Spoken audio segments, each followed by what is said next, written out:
नमस्कार, news point लेकर हाजिर हूं मैं राजीव। दोस्तों, ईरान को बर्बाद करने और हराने की कसम खाए बैठे डोनाल्ड ट्रंप और नेतन्याहू को अब सुप्रीम लीडर मुज्तबा खामनेई ने कुरान शरीफ की कुछ पंक्तियों, कुछ लाइनों के जरिए बड़ा संदेश दे दिया है। एक पोस्ट में खामनेई ने लिखा है, मुज्तबा खामनेई ने जो कुछ लिखा है आपके सामने रख रहा हूं। वो लिख रहे हैं कि अल्लाह के नाम से जो अत्यंत दयालु और कृपालु है, ईमान वालों में से वे लोग भी हैं जो अल्लाह से किए अपने वादे पूरे करते हैं। उनमें से कुछ ने अपना वादा पूरा कर लिया है और कुछ अभी भी प्रतीक्षा कर रहे हैं और उनमें ज़रा भी बदलाव नहीं आया है।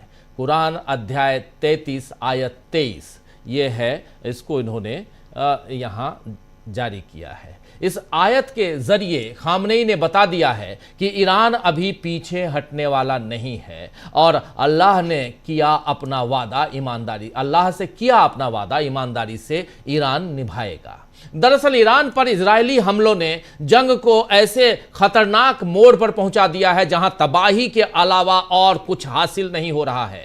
एक तरफ ट्रंप इस तैयारी में है कि ईरान के आसपास हजारों सैनिकों की तैनाती करें और दूसरी तरफ कल इजराइल ने ईरान के पार्स नेचुरल गैस फील्ड पर एक बड़ा हमला किया जिसकी जानकारी ट्रंप तक को नहीं थी।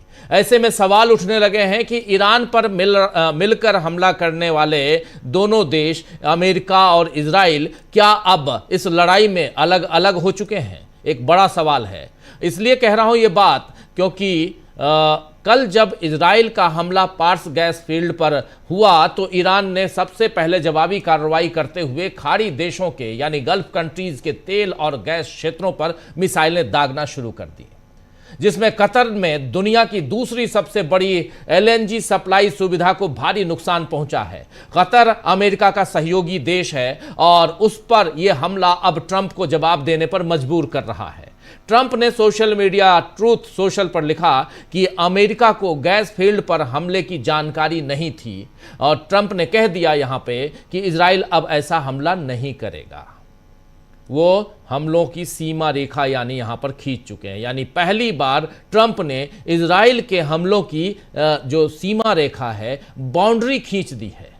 वहीं आईआरजीसी के प्रवक्ता, इस्लामिक रिवोल्यूशनरी गार्ड कोर के प्रवक्ता ने चेतावनी दी है। यहां पे साफ साफ चेतावनी है। उस चेतावनी को भी आपके सामने लाता हूं जिसमें वो कह रहे हैं कि ईरान के ऊर्जा बुनियादी ढांचे पर हमला कर हमारे दुश्मनों ने एक बड़ी गलती की है। अगर ऐसा दोबारा हुआ तो आपके और आपके सहयोगियों के ऊर्जा बुनियादी ढांचे पर हमले तब तक नहीं रुकेंगे जब तक कि वो पूरी तरह से तबाह न हो जाए। ये आईआरजीसी के प्रवक्ता का कहना, यानी आईआरजीसी का कहना है। अब ट्रंप ने इजरायली हमलों पर सफाई तो पेश कर दी है, लेकिन इसके साथ ही उन्होंने ईरान को जवाबी हमलों के लिए चेतावनी भी दी कि अगर वो कतर के ऊर्जा संयंत्रों पर हमले जारी रखता है तो ईरान की ऊर्जा संपत्ति को उड़ा देंगे, भारी तबाही मचाएंगे। ये उधर ट्रंप साहब धमकी दे रहे हैं, लेकिन ईरान किसी भी धमकी के आगे झुकने को तैयार नहीं है। बल्कि ईरान के माफी चाहूंगा, विदेश मंत्री अब्बास अरागची ने अमेरिका को ही चेताया है। अब्बास अरागची ने कहा है कि यहाँ पे ये वॉर ऑफ चॉइस है। साफ साफ कह रहे हैं ये वॉर ऑफ चॉइस है। इजराइल के प्रधानमंत्री बिन्यामिन नेतन्याहू अमेरिकी नीतियों को प्रभावित कर रहे हैं और वाशिंगटन को एक बड़े क्षेत्रीय संघर्ष में धकेल रहे हैं। ये युद्ध जबरन थोपा गया है और अब ये सिर्फ सैन्य टकराव नहीं रहा बल्कि इसका असर अमेरिका की अर्थव्यवस्था पर भी पड़ने वाला है।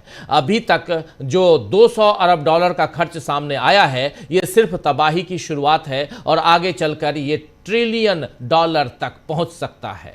अरागची ने इसे इजराइल फर्स्ट टैक्स करार दिया जिसका बोझ आम अमेरिकी नागरिकों को उठाना पड़ेगा।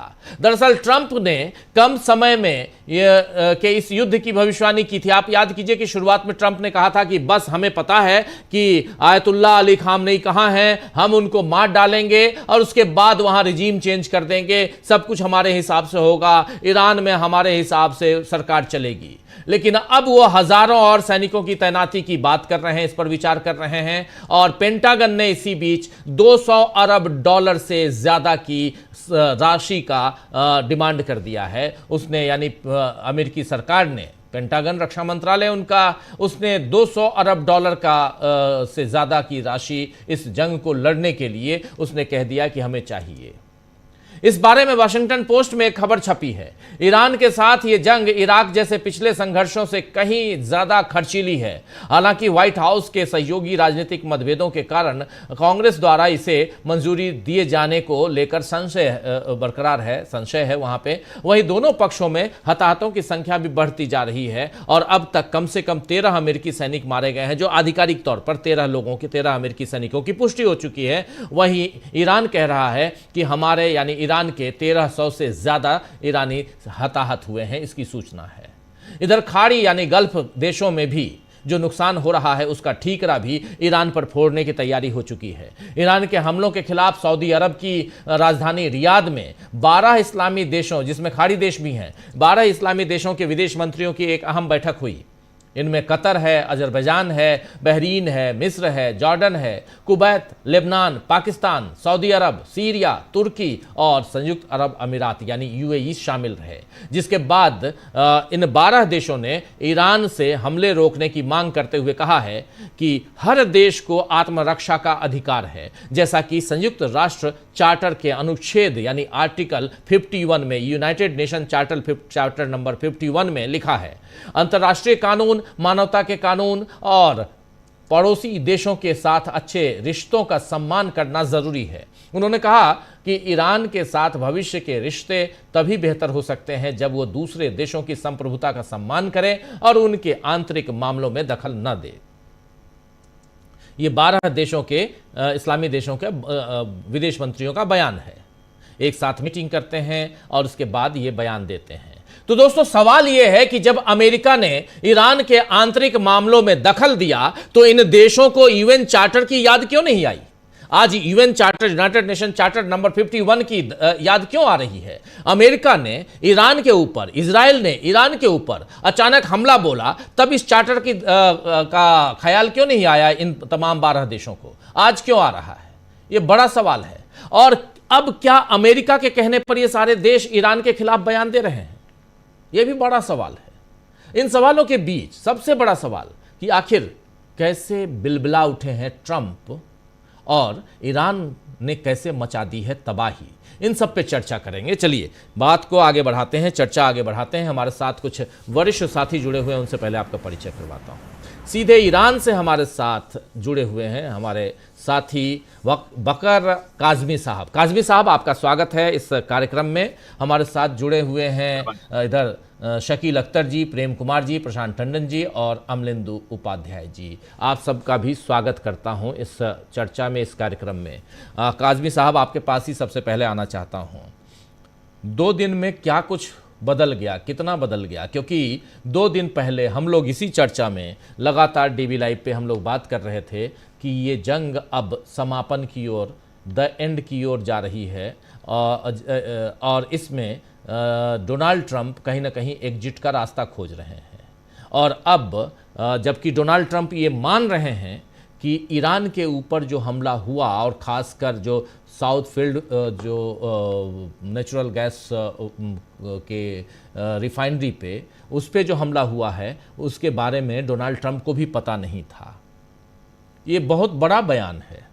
ज़रा इसी बयान से समझना चाहता हूँ आपके ज़रिए कि ईरान यहाँ से जब पलटवार करता है, रिटेलिएट करता है, तो फिर 12 देश आ जाते हैं एक साथ। ये भी देख रहे हैं हम।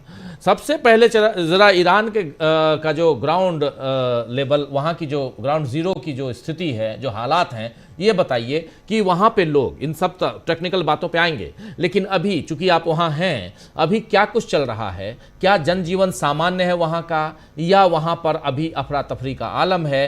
क्या कुछ है? क्योंकि अली लारीजानी के फ्यूनरल में कल काफ़ी भीड़ थी, लाखों की संख्या में लोग जुटे हुए थे, इसलिए भी, और एक साथ 3 प्रमुखों की जो हत्या हुई है, शहादत हुई है, इसके बाद क्या अभी ईरान क्या कर रहा है, क्या कह रहा है, ज़रा ये बताइए। धन्यवाद। यहाँ की जो ग्राउंड सिचुएशन है, आपने इस बारे में पूछा कि अफरा तफरी है नहीं है, मैं समझता हूँ कि हर बीतते दिन के साथ, हर गुजरते दिन के साथ सारी दुनिया को कुछ ऐसा इंतजार इधर से है कि शायद कहीं पे कोई अफरा तफरी देखने को मिल जाए या अफरा तफरी पैदा होना शुरू हो जाए।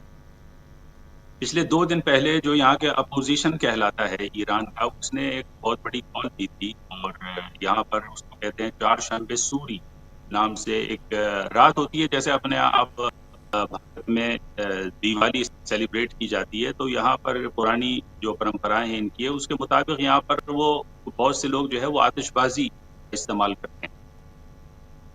तो आतिशबाजी के दौरान जो है वो जो अपोजिशन या जो पहले भी उन्होंने एक कॉल की थी और कहा था कि आ जाएं, और उधर से जो ईरान के खिलाफ इस वक्त जंग छिड़े हुए हैं अमेरिका और इसराइल, उनसे भी उन्होंने अपील की थी कि और ज्यादा सख्ती से ईरान पर हमले करें, यानी उनके जो एलिमेंट्स हैं वो आ जाएं मैदान में और उधर से जो है बमबारी का सिलसिला भी तेज हो और उसमें शिद्दत आए। लेकिन यहाँ पर बहुत बड़ी नाकामी इस कॉल के बाद देखने को मिली है और एक बार फिर जो अफरा तफरी फैलाने की कोशिश की गई थी वो हमने देखा कि पूरी तरह से नाकाम रही है। और ये जैसे मैं समझता हूँ कोई भी अगर देश हो दूसरा, देखिए मैं यहाँ पर तकरीबन मुझे 10 साल से ज़्यादा यहाँ पर हो गए हैं और मैंने बहुत से मौके यहाँ पर देखे हैं, चाहे वो सुलेमानी की शहादत हो, उसके बाद मैं यहाँ पर था, मैंने उसको कवर किया जो उनकी तशरीह हुई थी तेहरान में, मुख्तलिफ शहरों में मैं यहाँ पर मौजूद था। उसके बाद आप ले लीजिए जो शहीद प्रेसिडेंट रईसी थे, उनकी जो तशरीह हुई, उनकी शहादत हुई, उसके बाद मैंने पूरी सिचुएशन यहाँ पर देखी है। इससे पहले जो 12 दिन की जंग थी उसके बीच में यहाँ पर रहा हूँ और जो बड़े कमांडर्स यहाँ पर शहीद होते रहे हैं उसके बीच में मैं यहाँ पर रहा हूँ और मैंने करीब से जाकर देखा है, उनको कवर किया है, वहाँ से रिपोर्ट किया है उनके बीच में जाकर के। तो ये एक बहुत बड़ी हकीकत है कि जिसको मैं समझता हूँ कि अब दुनिया को मान लेना चाहिए। ईरान को कमज़ोर करने के बजाय ये चीज़ें उसे और ज़्यादा मजबूत, और ये सिर्फ एक बात नहीं है कहने की हद तक, यानी ये मजबूती जो है यहाँ की पब्लिक में महसूस होती है। यानी ऐसा लगता है कि जैसे कोई पौधा जैसे मुर्झ हो और आप उसको पानी दे दीजिए, उसके अंदर जो है जरा ताजगी आ जाए। कुछ इस तरह की कैफियत यहाँ पर होती है हर शहादत के बाद, हर बड़े अटैक के बाद या हर बड़ी खबर के बाद। ये कोई मामूली बात नहीं है कि आप सुप्रीम लीडर को शहीद कर दें या मुल्क का प्रेसिडेंट जो है वो चला जाए, या ये जिससे हत्ता यूएस प्रेसिडेंट जो है जिसका नाम सुनकर थोड़ा सा जो है वो हिल जाते हैं अपनी जगह से। ये फैक्ट्स हैं, ये मैं ऐसी बात नहीं कर रहा हूं। उसके बावजूद यहाँ पर हम देखते हैं ग्राउंड लेवल पर उसका कोई असर, कोई अफरा तफरी, कोई ये कि मायूसी छा गई हो, मायूसी की लहर दौड़ गई हो, लोग परेशान हो गए हो, नहीं। मैंने जो है वो शहीद लारीजानी की तशरीह को भी अटेंड, आवाज चली जा रही है जी।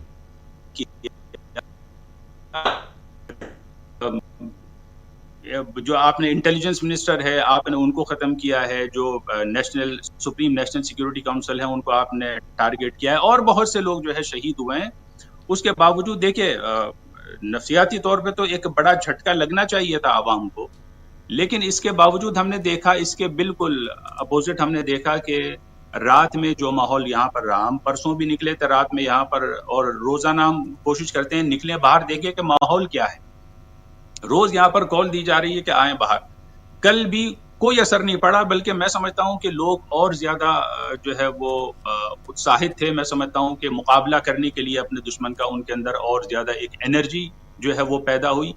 आज जो हमने देखा, मैंने उसको अटेंड भी किया जाके, जो यहाँ पर तशरीह का पूरा प्रोग्राम था शहीद लारीजानी के, तो वहां पर जो नारे लग रहे थे वहां पे ये था कि जिल्लत हरगिज शहादत आरी, मतलब ये कि जिल्लत को हम बिल्कुल बर्दाश्त नहीं करेंगे, किसी कीमत पे बर्दाश्त नहीं करेंगे। शहादत की अगर बात होगी तो हम उसको कबूल कर लेंगे, तस्लीम कर लेंगे। ये एक ऐसा जज्बा है जो इस पूरी कौम को जिंदा रखे हुए है। और कल मैं बाहर एक राउंड पर निकला तो मैंने एक जगह पर बहुत से शहीदों की तस्वीरें लगी हुई थी चारों तरफ, तो वहां पर बीच में जो शहीद लीडर हैं, सुप्रीम लीडर आयतुल्लाह खामनेई, उनका एक कोटेशन वहां पर लिखा हुआ था कि जुमला उनका था कि जिस कौम को शहादत का हुनर आ जाए, शहादत की आर्ट को वो सीख ले, उसके पास हो, तो फिर उसे कोई दबा नहीं सकता, फिर खार नहीं कर सकता, उसको कोई जलील नहीं कर सकता। वो हमेशा जो है वो सरबुलंद है, हमेशा बाइज्जत है, और हमेशा जो है वो अपने अपने जो अहदाफ उसने जो है मुअय्यन किए हैं उनको वो अचीव करके रहेगी, उसको कोई दबा नहीं सकता है। तो ये एक ऐसा फैक्ट है कि जिसको मानना, और मैं समझता हूं कि और इस वक्त ये हो रहा है दुनिया में। इससे पहले भी हमने देखा था कि जब इससे पहले 12 रोजा जंग यहाँ पर थी और इसराइल की से अटैक हुआ था यहाँ पर, और जिस तरीके से यहाँ पर इसने ईरान ने मुकाबला किया और जैसे जिस जज्बे और बहादुरी का इसने मुजाहरा किया, उसने दिखाया अपनी तरफ से, तो उसके बाद सारी दुनिया में ये चर्चे होने लगे थे कि भाई ये आखिर कौन सी ताकत है जो ईरान को इस तरह से आके खड़ा कर देती है, इतने बड़े झटके के बाद जो इस पर कोई असर नहीं पड़ता है। खुद इंडिया के जो बड़े पॉलिटिशियंस हैं वो ये कहने पर मजबूर के इस पे तो आवाज कट जा रही है आपकी जी।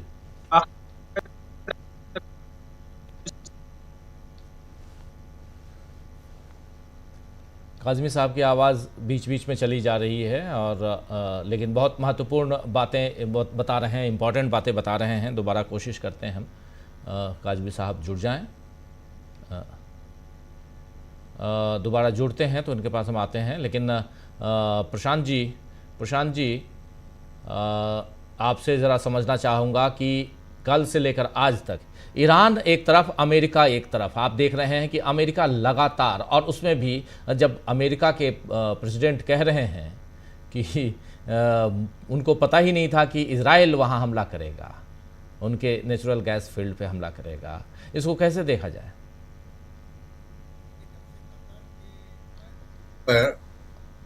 काज़मी साहब आ गए हैं, रुकिए एक मिनट। जी जी जी जी काज़मी साहब अपनी बात आगे बढ़ाइए।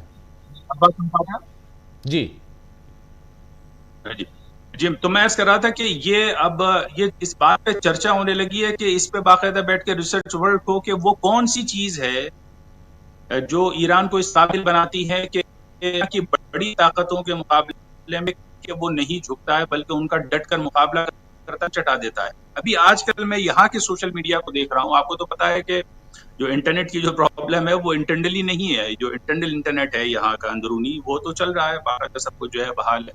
आप ऑनलाइन टैक्सी ले सकते हैं, ऑनलाइन शॉपिंग कर सकते हैं, सब कुछ यहाँ पर बहाल अंदर है। तो यहाँ के सोशल मीडिया में ये चल रहा है कि अगर 21वीं सेंचुरी की बात की जाए तो उसमें एक बड़ी इंटरेस्टिंग स्टोरी ऐसी है कि जिसको तारीख लिखने वाले लिखेंगे। है बड़ी छोटी स्टोरी लेकिन बड़ी इंटरेस्टिंग के 2 एटॉमिक पावर ने ईरान पर हमला किया और एक हफ्ते के इनके अंदर उन्होंने जो है वो दूसरों से मदद मांगना शुरू कर दी ईरान में। ये एक ऐसी हकीकत है कि जो सामने है और इसकी मिसाल इससे पहले मिलती नहीं है कि अब जैसा कि आपने बताया कि वो बिलबिला गए ट्रंप, तो ये बिलबिलाने की जो कैफियत है ये इस वक्त ये सामने है। जो बौखलाहट है वो उनके सोशल मीडिया पोस्ट की जो स्टेटमेंट उनके आ रहे हैं उसमें भी ये बिल्कुल क्लियरली जो है ये दिखाई दे रहा है। और ये वाकई सोचने वाली बात है कि 2 पावर ईरान के ऊपर अटैक करती हैं और उसके बाद 10 दिन के अंदर वो मजबूर हो जाती हैं कि अपना दिफा करने के लिए, या वो चीजें जो उन्होंने अपनी गोल जो है वो उन्होंने रखे थे कि हमें ये करना है, ये अचीव करना है, उसमें जब उनको नाकामी होती है सारी दुनिया से मदद मांगते हैं। फिर छोटे मोटे जो मुल्क हैं उनके अंदर भी ये जुर्रत पैदा होती है कि क्लियरली जो है वो मना करते हैं कि नहीं भाई हम इसमें नहीं आए।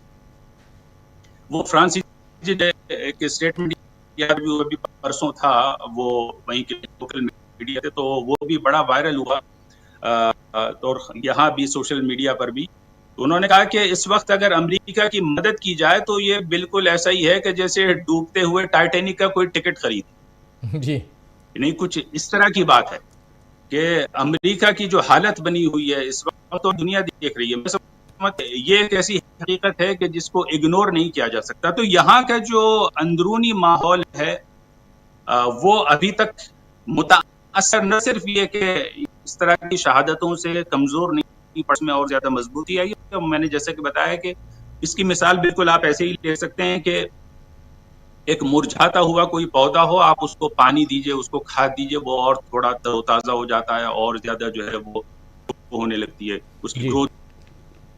सिचुएशन यहाँ पर मैं देख रहा हूँ रोज। जी। काजमी साहब ये बताइए कि ये जो 12 कंट्रीज जो अरब भी उसमें हैं और इस्लामिक कंट्रीज खासकर, इन लोगों की जो मीटिंग हुई है, विदेश मंत्रियों की मीटिंग हुई है, इसका क्या रिएक्शन इधर है, ईरान में है? क्योंकि ये अपनी इंटीग्रिटी की बात कर रहे हैं, संप्रभुता की बात कर रहे हैं, कह रहे हैं कि हमारे देश पे आक्रमण ईरान कर रहा है जिसे हम बर्दाश्त नहीं करेंगे। क्या ये अमेरिका के बहकावे में हैं या कुछ और है? इसका क्या रिएक्शन होने जा रहा है? ये तस्वीर देख लीजिए आप, तमाम जो 12 देश के जो विदेश मंत्रियों की, फॉरेन मिनिस्टर्स की मीटिंग हुई है, इसके बाद इन लोगों का बयान भी आया। बयान पहले मैं रख चुका हूं। और सबसे बड़ी चीज़ कि यूनाइटेड नेशन चार्टर की बात कर रहे हैं ये, लेकिन ईरान के खिलाफ कर रहे हैं। क्या माना जाए इसको? देखिए, ये जो स्टेटमेंट आए हैं, मुझे इस पर थोड़ा हैरत इस अंदाज में हुई कि मैंने जब इनको देखा तो किसी ने भी इस बात की तरफ इशारा नहीं किया कि ईरान किस स्थिति से गुजर रहा है, उसको किस स्थिति का सामना है, किस सिचुएशन को वो फेस कर रहा है। भाई, आपने एक कंट्री के सुप्रीम लीडर को टारगेट किया है, जिसके बाद कोई रेड लाइन नहीं है जी। आपने, और ऐसी जंग शुरू कर दी है कि जिसका कोई कानूनी जवाब उसको जस्टिफाई नहीं किया जा सकता। इसको क्यों मेंशन नहीं करते आप? इसको क्यों कंसीडर नहीं करते हैं? एक सवाल उन्हें अगर मैं पूछूं, अगर उनके खिलाफ कोई ऐसी कार्रवाई होती, जो बैठे हुए हैं, जो सुल्तान बैठे हुए हैं, उनको अगर कोई आके बाहर की कोई ताकत बड़ी वो टारगेट करती, तो मैं समझता हूं कि ईरान तो फिर भी बहुत ज्यादा कैलकुलेटेड चल रहा है, और वो अभी जिसको कहते हैं कि आपे से बाहर नहीं हुआ है। यानी वो जैसा सामने से हमला होता है, उसका वो जवाबी हमला उसी के अकॉर्डिंग वो देता है। वो इंफ्रास्ट्रक्चर की बात नहीं थी। अब भी बहुत सी चीजें यहाँ पर ऐसी हैं कि जिन पर दुश्मन ने हम, लेकिन ईरान अगर रिटेलिएट कर रहा है तो यहाँ पे जैसे हॉस्पिटल्स को निशाना बनाया गया है, स्कूल्स को निशाना बनाया गया है, लेकिन अभी तक उसने नहीं किया। लेकिन जो इंफ्रास्ट्रक्चर की जब बात आई, उस वक्त ईरान ने शुरू किया है कि जब इसके इंफ्रास्ट्रक्चर है, इसको तो कंसीडर करें, इसको माने। सवाल उनसे यही है कि भाई अगर उनके मुल्क में ऐसा कुछ होता तो उनका सुप्रीम लीडर, यानी जिसकी कानूनी हैसियत जो है वो प्रेसिडेंट के भी ऊपर है, आप उसको आके एकदम से टारगेट करते हैं, और उसके बाद आप जो है साफ साफ ऐलान भी कर रहे हैं कि रिजीम चेंज। जी। फिर यह कि ईरान ने जंग शुरू होने से पहले खुद शहीद सुप्रीम लीडर बार बार एक बार नहीं, बार बार ये की कोशिश की इन तमाम रीजनल कंट्रीज को कि भाई देखिए, आप इनको रोकें, अमेरिका और इसराइल को रोकें, इनको जंग की तरफ ना जाने दें, क्योंकि अगर ये जंग छिड़ती है तो फिर ये बड़ी खतरनाक जंग होगी। ये इस पूरे इलाके को जो है अपनी चपेट में ले लेगी। आपका भी नुकसान होगा, अमेरिका का भी नुकसान होगा। लेकिन नहीं मालूम, अफसोस की बात यह है कि एक मैं इंटरव्यू देख रहा था, जो एक साबिक एडवाइजर हैं, और मैं एडवाइजर थी, उन्होंने रिजाइन दिया है कुछ दिन पहले।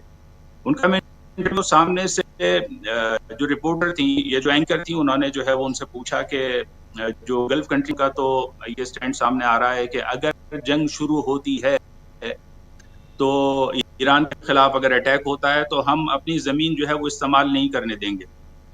तो आप क्या कहती हैं? तो उनका कहना यह था, मुझे बड़ी है कि वो अमेरिकन अरब मुल्कों को या मुस्लिम मुल्कों को किस नजर से देखते हैं। इनकी कोई हैसियत ही नहीं है, कोई औकात ही नहीं है इनकी, यानी इस तरह का इंप्रेशन देते हैं। कहते हैं वो ठीक है, वो तो उनका नेचुरल रीजन है, वो तो उनको यही चाहिए, वो तो के बाद के हम जो है अपने यहाँ जो बेसिस हैं, हमारी जो जमीन है, हम उसको इस्तेमाल नहीं करने देंगे। लेकिन इसका कोई फर्क नहीं पड़ेगा इन प्रैक्टिकल। हम जो है वो प्रेसिडेंट ट्रंप अगर कोई फैसला करेंगे तो उसका कोई प्रेसिडेंट असर नहीं पड़ेगा। आप देखिए कि देखने का अंदाज इन मुल्कों को कैसा है, अमेरिका कैसे देखता है। दूधिया गाय उसको दोहना है, दोहना है, दोहना है, बिल्कुल साफ ऑन रिकॉर्ड ये सारी चीजें मौजूद हैं। इनको दोहना है, पैसे बड़े मालदार अरब हैं कि इनका सपोर्ट ना करें, ये 2 हफ्ते नहीं टिक सकते हैं, अगर हम वहां से निकल जाएं 2 हफ्ते अपने को नहीं बचा पाएंगे। इस तरह की मेंटेलिटी जो है वो अमेरिकन में है, यूएस प्रेसिडेंट की है, वो जो है वो अपने इंटरेस्ट के लिए, अपने मफाद के लिए वो इस्तेमाल कर रहे हैं। अभी ये बिल्कुल खुलकर ये सारी चीज, पूरी सिचुएशन सामने आ गई है कि जो इन्होंने बेसिस यहाँ पर बनाए थे वो इन ममालिक के की सेफ्टी के लिए, इनको सिक्योर बनाने के लिए नहीं थे। ये तो बिल्कुल क्लियर हो गया। ये मैं समझता हूँ कि खुद ये लोग समझ चुके हैं इस बात को। सिर्फ इसराइल के लिए थे, उसको सेफ्टी फराहम करने के लिए थे, उसको सिक्योर बनाने के लिए थे और उसको गारंटी देने के लिए थे, देखो अब हम यहाँ पर आ गए हैं, तुम्हें कुछ होने वाला है नहीं। लेकिन ये उनकी खाम ख्याली थी, ये उनकी मिसकैलकुलेशन थी, ये उनकी गलत फहमी थी कि वो आए। देखिए मैंने इससे पहले भी बताया था कि ईरानोफोबिया जो है वो बाकायदा जो है उसका इस्तेमाल किया है वेस्टर्न वर्ल्ड ने, वेस्ट ने, और खास तौर से अमेरिका ने इस्लामोफोबिया का इस्तेमाल किया है। के हथियार बेचे हैं, जितने गल्फ कंट्रीज हैं इनको जो है वो असलहों के गोदाम बना के रख दिया है, इतने ज्यादा असलहे इन्होंने जो है बेचे हैं। अब जब ये सब हो गया है, अब जो है खुद ही उसने हमला भी किया है ईरान पर, जितनी रेड लाइंस हैं सबको क्रॉस किया है। उसके बाद देख रहे हैं कि हशर क्या है, ना अमेरिका खुद को बचा पा रहा और ना ये मुल्क जो है वो खुद को अपना जो है वो डिफेंड कर पा रहे हैं, खुद को डिफेंड। वहां की पब्लिक में जो है अफरा तफरी है। ईरान के बरखिलाफ वहां पर आप देखिए कि जिसको कहते हैं कि रूहों का शहर है, वहां पर लोग निकलते नहीं है, घबराते हैं बाहर निकलते हुए। शॉपिंग मॉल्स जो हैं वो खाली दिखाई दे रहे हैं, सड़कों पर जो है वो ट्रैफिक नहीं है। ऐसी स्थिति बन गई है वहां पर, और सिर्फ अमेरिका की वजह से मारे जा रहे हैं। ईरान बार बार ये कह रहा है, अभी इराक़ी का भी जो हमारे जो फॉरेन मिनिस्टर हैं ईरान के, खुद प्रेसिडेंट ने भी ये बात कही कि हमें अफसोस है, ये जो जितने कंट्रीज हैं ये हमारे पड़ोसी हैं, ये हमारे दोस्त हैं, भाई हैं, लेकिन हमें अफसोस है कि अमेरिका की वजह से हमें इनके बेसिस जो वहां पर इनकी जमीन है, जहां पर अमेरिकी बेसिस हैं, या जो अमेरिकी इंटरेस्ट है वहां पर जो एसेट्स हैं उसके ऊपर हमें हमला करना पड़ रहा है। इसी तरह से आपने देखा कि प्रेसिडेंट ने जो माफी मांगी थी वो इसी वजह से थी कि हमें अफसोस है कि हम ऐसा करने पर मजबूर हैं, लेकिन हमें मजबूर किया गया है। अब ईरान जो है इस वक्त इस पोजीशन में है कि वो जिस तरीके से मुमकिन होगा वो अपना दफा करेगा, क्योंकि इसको किनारे लगाने की और दीवार से लगाने की पूरी कोशिश दुश्मन ने की है। काम हो रहा है तो बिल बिला रहा है। अब जो उसके अलाइज हैं वो भी यही अब इस तरह के स्टेटमेंट दे रहे हैं। कल जो है वो जब तक गैस फील्ड थी ईरान के सलूया में, उसको जब उस पर अटैक हुआ तो किसी की जबान नहीं खुली, लेकिन जब ईरान ने रिटेलिएट किया, ईरान ने जवाबी कार्रवाई की, तो जो यूरोपीय मुल्क हैं उनकी भी जबान खुल गई, जो फ्रेंच प्रेसिडेंट है उनकी भी जबान खुल गई कि भाई जो है ये नहीं होना, ये गलत होता है। तो इस पूरी स्थिति को आप कैसे देखेंगे? लेकिन क्या जवाब ये लोग रखते हैं? काज़मी साहब एक बात बताइए कि ईरान के टॉप लीडर्स मारे गए, शहीद हो गए, अभी 3 शहीद हो गए, अली लारीजानी, सुलेमानी और एक और है, मैं नाम भूल रहा हूँ, खातिब साहब, ये तीनों हो गए जो इंटेलिजेंस में मिनिस्ट्री के हेड जो हैं वो, ये तीनों शहीद हुए अभी 2 दिन के बीच में। और आप वहाँ ईरान के जो टॉप लीडर्स, पहली लाइन वाले सारे के सारे धीरे धीरे अगर ऐसे शहीद हो जाएंगे, और ईरान के बच्चा कहता है कि हम शहीद होने के लिए बाहर निकल रहे हैं, लेकिन अगर इसी और दूसरी तरफ दूसरा देखिए जो जिसको आप ईरान दुश्मन देश कहता है, यानी इजराइल, वो बंकर में रह रहा है, नेतन्याहू बंकर में है और अपनी आवाम को सायरन बजाता है, सबको बंकर में डाल देता है, तो वो तो बचा हुआ है ना। और यहाँ मर के आखिर क्या हासिल होगा? मैं ये ज़रा समझना चाहता हूँ कि शहादत अच्छी, ठीक है, अच्छी बात है, आप डरते नहीं हैं, लेकिन दूसरी बात यहाँ पर ईरान की इस स्ट्रेटेजी को ज़रा समझाइएगा, चूँकि आप ग्राउंड ज़ीरो पे, इसलिए मैं समझना चाहता हूँ कि ठीक है, अच्छी बात है कि हम मरने से नहीं डरते, लेकिन आप मरने के लिए उतावले क्यों हैं? और मारने के लिए उतावले क्यों नहीं? और यहाँ पे अगर ऐसे ही मरते रहें, शहीद होते रहें, और जिस ढंग से अभी 12 इस्लामिक कंट्री एक साथ आकर आपके खिलाफ बयान दे रहे हैं। अभी आपने बताया इमैनुअल मैक्रो, उनको ईरान पे जब हमला होता है, ईरान रिफाइनरी पे, तो चिंता नहीं होती है, लेकिन ईरान जब कतर पे हमला करता है तो चिंता हो जाती है। अमेरिका के राष्ट्रपति, उनको ईरान की हमला की जानकारी ही नहीं रहती है, कह रहे हैं कि हमको जानकारी नहीं है, लेकिन जब जैसे ही ईरान रिटेलिएट करता है तो ये जानकारी हो जाती है, फिर वो धमकाने लगता है अमेरिका का राष्ट्रपति। तो ये आखिर ऐसे में ईरान अपने आप को, क्योंकि ईरान एक देश से नहीं लड़ रहा, शुरुआत ही 2 देश से हो रही है, अमेरिका और Israel, Iran versus America Israel, उसके बाद ये सब जो धीरे धीरे रिटेलिएट करने के लिए तैयार बैठे हैं, कहां ईरान दिखाई दे रहा है फिर? देखिए, मैं आपसे अगर आप मुनासिब समझे तो जवाब दें कि ये हुई हैं शुरू से लेके इस वक्त तकरीबन 30 दिन रहे हैं, बहुत से लोग शहीद हुए हैं। इसमें जो टॉप लीडरशिप थी, उसका जो सुप्रीम कमांडर के अलावा बहुत से बड़े कमांडर्स जो हैं, उसमें कुछ मिनिस्टर्स वो जो है वो शहीद हुए। इन शहादतों का आपने जंग के मैदान पे कोई असर देखा है? नहीं देखा, बिल्कुल नहीं देखा है। और जो है वो सारी दुनिया इस बात को मान रही है, जो एनालिस्ट हैं वो ये कह रहे हैं कि ईरान का अपर हैंड है। देखिए, ये ऐसा नहीं है कि ये मरने के लिए उतावले हैं, सिर्फ देखिए मार रहे हैं, जो इतना डिफेंस करना है वो कर रहे हैं, वो दबा के कर रहे हैं। और ये अजीब बात है कि मैं कई शहरों में आया गया हूं, मुझे नहीं पता कहीं कोई बंकर बना हो। बिल्कुल, इससे पहले भी जंग यहाँ पर होती रही, 8 साल जंग यहाँ पर हुई है, उसमें यकीनी यानी यहाँ पे बंकर बनाए गए होंगे, मुझे नहीं पता बंकर कहाँ पे हुई। बंकर साजी पे और बंकर बनाने पे इन्होंने कोई इन्वेस्टमेंट किया ही नहीं। यानी ये कि भाई मैदान में हैं हम मैदान में बिल्कुल दिलेरी के साथ हम लड़ेंगे। देखिए, ये सोच का फर्क है। उनको ये लगता है ईरान दुश्मन ताकतों को कि अगर वो रहेंगे तो उनके जो इंटरेस्ट हैं वो रहेंगे, उनका जो मुल्क है वो रहेंगे। लेकिन ये अब से जो है अपने मुल्क को नहीं जोड़ते, अपने निजाम, अपने सिस्टम, इस्लामी इनकलाब एवोल्यूशन को अपने वजूद से नहीं जोड़ते। तो इसको तो आगे बढ़ना है, हमें अपनी ड्यूटी, हमारे ऊपर जो जिम्मेदारी है उसके अकॉर्डिंग हमें उसको पूरा करना है। ठीक है, ये जो है ये मिशन रुकने वाला नहीं। लेकिन उनको ये लगता है कि भाई अगर हम हट गए सामने से तो एक बड़ी चोट पहुंच सकती है, हो सकता है मुल्क ही बैठ जाए। लेकिन यहाँ पर ऐसा नहीं है। और ये चीज, इसका असर मैंने जैसा कि आपसे भी पूछा और आपने बताया, सारी दुनिया इस चीज को कि यहाँ पर इसका कोई असर सामने नहीं है। यानी हम खुद अपनी बताऊं कि यहाँ पर आवाम का, पब्लिक का, लीडरशिप के साथ, सुप्रीम लीडर के साथ देखता था, तो मैं ये कभी सोच भी नहीं कि मैं उस सिचुएशन को देखूंगा, फेस करूंगा कि ये ना हो और पब्लिक जो है उसको बर्दाश्त कर ले जाए। कोई सोच भी नहीं सकता था ऐसा कुछ हो सकता है। लेकिन देखा कि दुश्मन आया, अचानक उसने टारगेट किया, उसको शहीद किया और सामने से हटा दिया।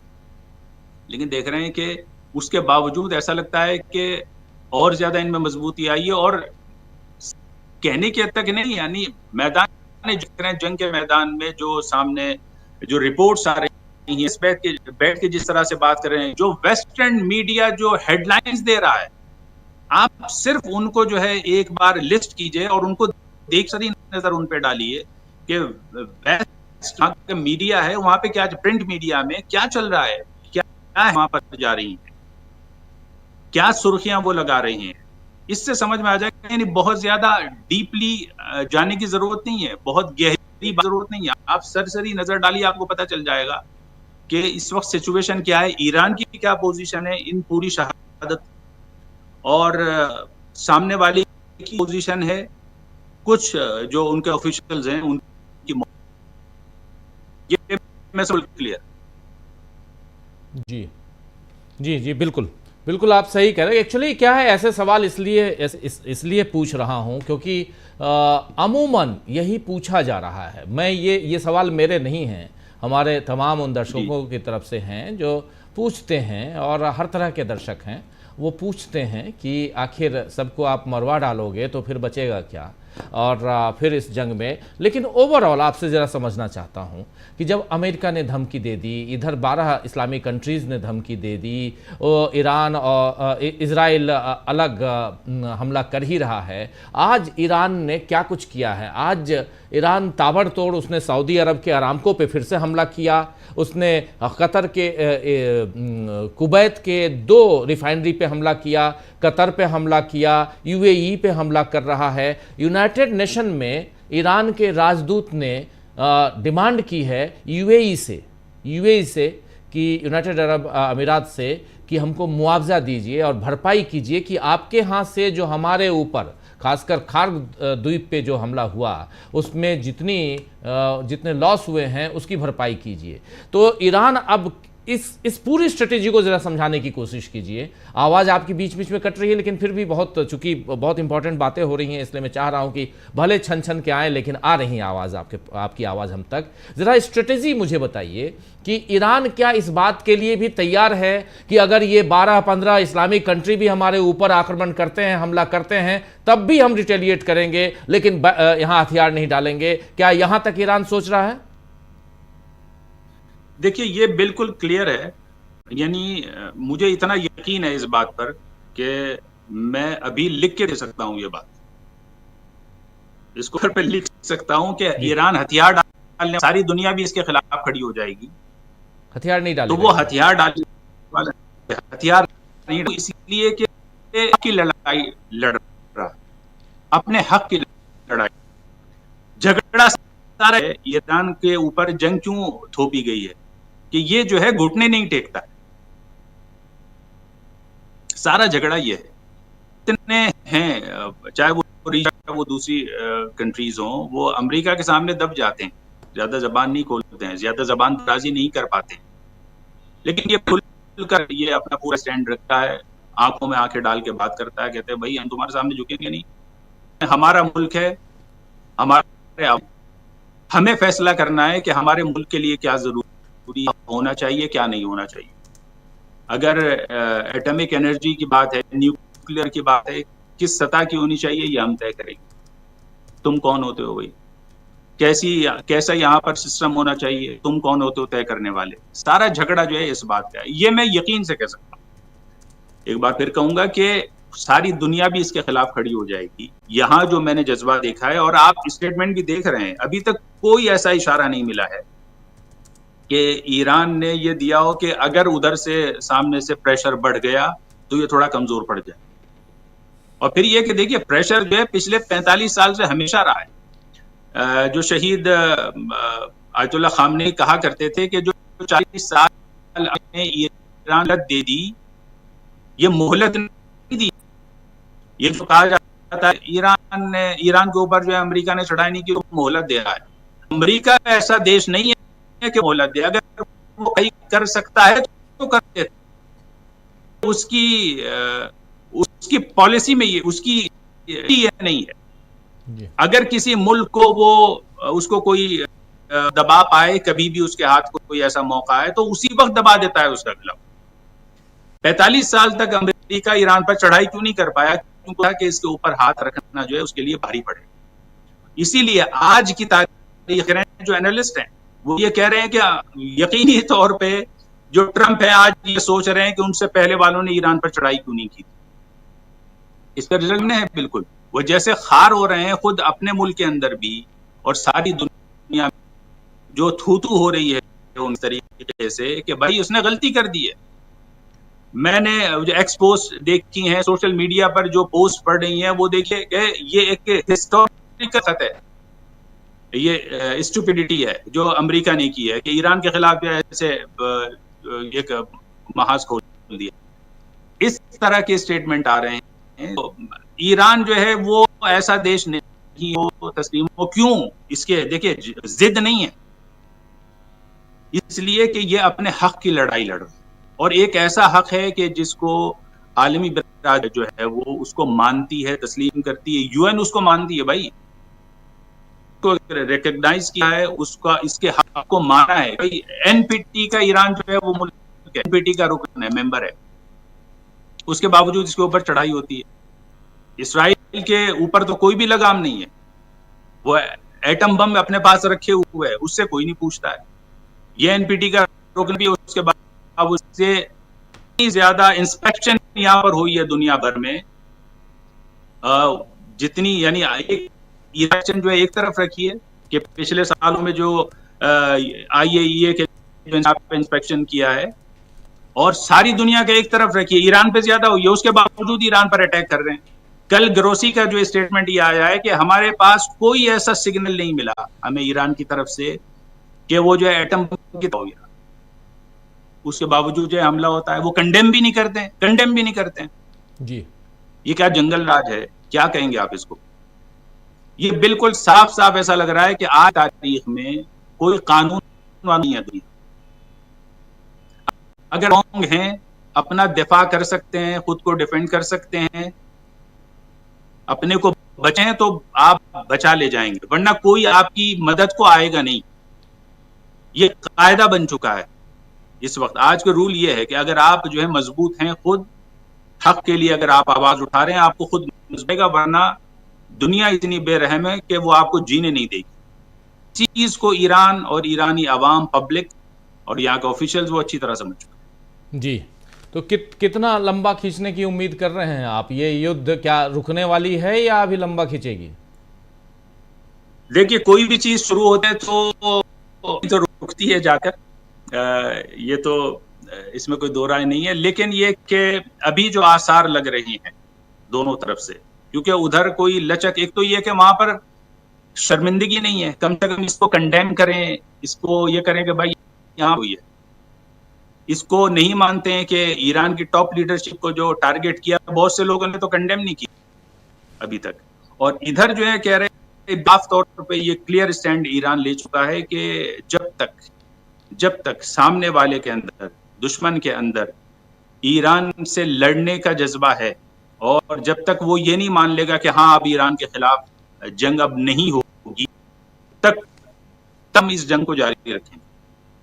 ये थोड़ी है कि भाई जब तुम्हारा दिल चाहे शुरू कर दो, जब तुम्हें प्रेशराइज करके ईरान को इधर उधर से दबाव डाल के, पड़ोसियों से इधर उधर से जो है मीडिएटर बना करके इसको उसको तुम जो है ईरान को फिर कहोगे चलो भाई चलो वो हो गया, बस इतना काफी है, अब नहीं, इससे ज्यादा नहीं होगा। ये नहीं चलेगा। अब की बार जो है वो ऐसी जंग अगर थमेगी तो ऐसे थमेगी, फिर नहीं होगी, इस गारंटी थमेगी। और उस पर जाकर थमेगी जब हम ये समझ लेंगे कि अमेरिका और इसराइल जो ईरान दुश्मन ताकतें हैं, वो ये बात समझ चुकी हैं कि अब ईरान के खिलाफ महाज नहीं खोलना। तो इसमें मुझे लगता है कि टाइम लग सकता है, लेकिन ये कि जंग अगर कोई शुरू हुई है तो होना चाहिए, ये बिल्कुल है। लेकिन ये कि कभी गलत मौके पे अगर जंग थमती है तो फिर और बड़ा नुकसान जो है वो एक मुल्क को, एक देश को और एक जनता को उठाना पड़ सकता है। इस जंग को आप क्या न्यूक्लियर जंग की तरफ भी जाते हुए देखते हैं? देखिए, दुश्मन जो है वो उससे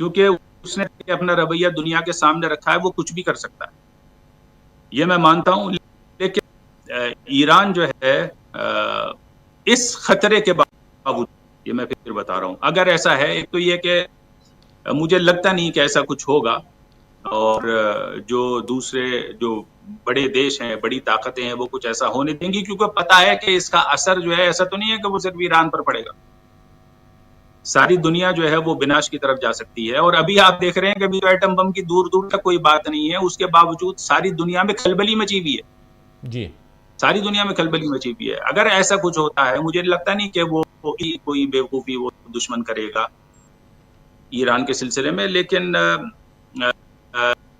जो ट्रम्प जी हैं, आपको पता है उनका मिजाज क्या है, वो किस टाइप के आदमी है। कुछ बहरहाल ऐसा स्टेटमेंट तो आ ही सकता है, और जैसा कि मैं देख रहा था, शायद कहीं उन्होंने इस तरह का एक अंदेशा भी जाहिर किया है कि ये भी कुछ हो सकता है जी। लेकिन यकीनी तौर पे वो ईरान को प्रेशराइज करने के लिए है जी। एक्चुअली WHO का, वर्ल्ड हेल्थ ऑर्गेनाइजेशन का एक बयान अभी सामने आया है, इसलिए मैं ये सवाल पूछ रहा था। उसका कहना है कि उसके WHO के एक अधिकारी ने कहा है कि अगर अमेरिका और इजराइल द्वारा ईरान के खिलाफ छेड़ा गया युद्ध और बढ़ता है तो ये परमाणु तबाही की तरफ जाएगा, उसकी तैयारी कर रहा है। और WHO के एक अधिकारी ने कहा है कि अगर ऐसा होता है तो होने वाले नुकसान का कोई रोक नहीं सकता है। और इसलिए क्योंकि मंगलवार को, अभी ट्यूसडे को, बुशहर परमाणु जो वहाँ जो सेंटर है वहाँ से 350 मीटर दूर ही एक इमारत पर एक मिसाइल गिरी। ये खबर तो आपको होगी ही कि बुशहर के पास वहाँ एक इमारत पर एक मिसाइल गिरी है। और ये तो सब जानते हैं कि बुशहर है और 3-4 आपके और भी सेंटर हैं जहाँ पे परमाणु संयंत्र हैं। तो और अमेरिका पहले भी दावा कर चुका है कि हमने तबाह कर दिया था। याद कीजिए 12 दिन की जो जंग चली थी पिछले साल, मारा था इस सेंटर पे। जी ईरान ने खतरा भांप लिया था। वो ठीक है कि जो वहां पर जो यूरेनियम था उसको उसने ट्रांसफर कर दिया था कहीं और दूसरी जगहों पर, लेकिन ये कि उसने ये खतरनाक कदम और बहुत जिम्मेदाराना कदम ये उसने उठाया था। और उसने एक बार फिर ये भी जो है वो दुनिया के सामने रखी थी कि वो कुछ भी कर सकता है अपने को बचाने के लिए, अपने इंटरेस्ट के लिए वो कुछ भी कर सकता है। सवाल इसलिए भी, ये सवाल और भी ज्यादा मजबूत इसलिए हो जाता है काज़मी साहब, क्योंकि अगर कल जो हमला किया इजराइल ने, गैस फील्ड पे जो हमला हुआ है, इस हमले के बाद ये सवाल और मजबूत इसलिए हो जाता है क्योंकि आप जब गैस फील्ड पे आप आम आवाम की चिंता नहीं कर रहे हैं तो फिर आप कल को ये चिंता भी आपको नहीं रहेगी कि कल को लीकेज हो, कुछ और हो, यहाँ न्यूक्लियर लीकेज कुछ भी हो, कोई फर्क नहीं पड़ता। इसलिए मैं कह रहा हूँ। बिल्कुल बिल्कुल, ये इस तरह की खबरें इस थोड़ी बहुत अब मीडिया पर आ रही हैं कि इस तरह की बातें हो रही हैं, ये ऐसा रुझान जो है वो बनाने की कोशिश की जा रही है अमेरिका की तरफ से। लेकिन मैं समझता हूं कि ज्यादातर ये एक हरबा है, और मैं समझता हूं कि आखिरी हरबा है वो चाह रहे हैं कि ईरान के खिलाफ अपनाए, क्योंकि उन्होंने सारी फौजी ताकत अपनी झोंक दी है ईरान के खिलाफ। अब ले दे क्या बचा क्या है, वो आखिरी जो पॉइंट है वही है कि बस एटॉमिक पावर है तो कभी दिखाएं जरा कि हमारे पास ये भी है। तो ये उनका एक इंतहाई कदम हो सकता है और आखिरी कोशिश हो सकती है ईरान को प्रेशर करने की। लेकिन यहाँ पर कोई ऐसा सिग्नल दूर दूर तक आता दिखाई नहीं दे रहा है कि ईरान जो है वो इनके सामने आ जाएगा घुटनों पर, और ईरान अपने स्टैंड पर वो डटा रहेगा। ये बिल्कुल क्लियर है। जी, बहुत बहुत शुक्रिया काज़मी साहब इस चर्चा में बने रहने के लिए। आवाज़ आपकी बीच बीच में कट कट के आती रही, लेकिन बहुत तमाम बातें आपसे हम जानना चाहते थे, वो सब आपने बताई। उन तमाम बातों और समय निकाला, उसके लिए बहुत बहुत शुक्रिया आपका। और ग्राउंड ज़ीरो से आप बेहतर बातें बता रहे थे, आपका तहे दिल से शुक्रिया अदा करता हूँ। बहुत बहुत शुक्रिया, आपने समय निकाला। मेहरबानी। आगे बढ़ते हैं और सीधे पहले प्रशांत जी आपके पास आना चाहता हूं। प्रशांत जी, ज़रा समझूं आपसे, पहले शुरुआत में आप रख भी रहे थे अपनी बात, इस ओवरऑल जो परिस्थितियां यहां दिखाई दे रही हैं, ज़रा अब इस पे, क्योंकि बहुत इनपुट हम लोग ले चुके हैं काज़मी साहब से, अब ज़रा हम लोग यहां पे बातें करें। शकील जी हैं, आप हैं, प्रेम कुमार जी हैं, तमाम साथी अमलिंदु जी हैं, ज़रा आपसे ही शुरुआत। कैसे देखते हैं इसको आप? यहाँ इसके एक्सलेशन को देखते हैं आप, या यहाँ से अब पीछे हटने को देखते हैं? क्या देखते हैं? अभी मैं दो आपको लेटेस्ट डेवलपमेंट बताता हूं, तो उन डेवलपमेंट से दिशा पता होगी कि ये कॉन्फ्लिक्ट की दिशा क्या है। दो बड़े डेवलपमेंट हुए जब हम आप लोग बात कर रहे हैं जी। एक अमेरिका के ट्रेजरी सेक्रेटरी का बयान आया है, बयान दिया उन्होंने फॉक्स टीवी में, स्कॉट बेसेंट का, और वो ये कह रहे हैं कि अमेरिका ईरान के तेल के ऊपर लगे हुए सैंक्शन को, प्रतिबंध को हटाने पर विचार कर रहा है ताकि तेल की ग्लोबल जो कीमतें हैं उसको स्टेबलाइज किया जा सके। तो एक तो डेवलपमेंट ये है कि अमेरिका, उनके वित्त मंत्री का ये बयान है, फाइनेंस मिनिस्टर का जी, तो 4 दशक पुरानी अपनी नीति को पुनर्विचार कर रहा है, और उसमें केवल ये अभी ये आया है कि जो ऑलरेडी समुद्र में जहाज हैं उनके ऑयल टैंकर के, उसके बारे में सोच रहे हैं। सवाल ये है राजीव, और दूसरा एक डेवलपमेंट और बड़ा उससे भी रोचक, कि जब ईरान ने रास लफान कतर पे फील्ड पे हमला किया है, जी कि तमाम आग की लपटों की रिफाइनरी की तस्वीरें हम लोगों को दिखाई दे रही हैं, उस अटैक पर अब भारत ने जो प्रतिक्रिया दी है मोदी सरकार ने, तो मोदी सरकार ने ईरान का नाम लेना बंद कर दिया है, ईरान को जिम्मेदार बताना बंद कर दिया है अब। तो ये दो बड़े डेवलपमेंट हैं जिससे पता चल सकता है कि ये जो रास लफान की लपटें हैं वो कहाँ तक पहुंच रही हैं। अब दो तीन फैक्ट मैं और रखता हूं इसमें एक बात और जोड़ लीजिए। अभी थोड़ी देर पहले अपने विदेश मंत्री एस जयशंकर ने इजरायली फॉरेन मिनिस्टर विदेश मंत्री अब्बास अराक्ची से बात की है। इजरायली माफी चाहूंगा, इजरायली विदेश मंत्री से बात की है, ईरान के नहीं, इजराइल के। देखिए वो ये बैलेंस करने की कोशिश है, सबसे बात कर रहे हैं। मोदी जी सिर्फ उनसे बात कर रहे हैं जो इजरायली खेमे के देश है, माई फ्रेंड वगैरह करके। लेकिन देखिए उसमें सबसे बड़ी बात क्या है कि जरा दो तीन फैक्ट हम लोग देखते हैं। आज 2400 पॉइंट स्टॉक मार्केट गिरा है, लगभग 2500 पॉइंट गिरा है। डॉलर रुपये के मुकाबले 93 रुपए 26 पैसे पर है। और अंतरराष्ट्रीय क्रूड ऑयल प्राइस रास लफान में आग लगने के बाद, मिसाइल अटैक के बाद ईरान के $160 है। ये अंतरराष्ट्रीय है। भारत की जो बास्केट है, इंडिया बास्केट, वो $140 है जी। 37% अंतरराष्ट्रीय जो भाव होता है तेल का, उससे भारत का जो बास्केट है उससे 35-37% ऊपर होता है। उसकी टेक्निकल वजह है, उसमें मैं यहाँ पे समय नहीं खराब करना चाहूंगा। तो एक बात, अब दो तीन फैक्ट और देखते हैं हम लोग जी। ईरान का तेल बिक रहा है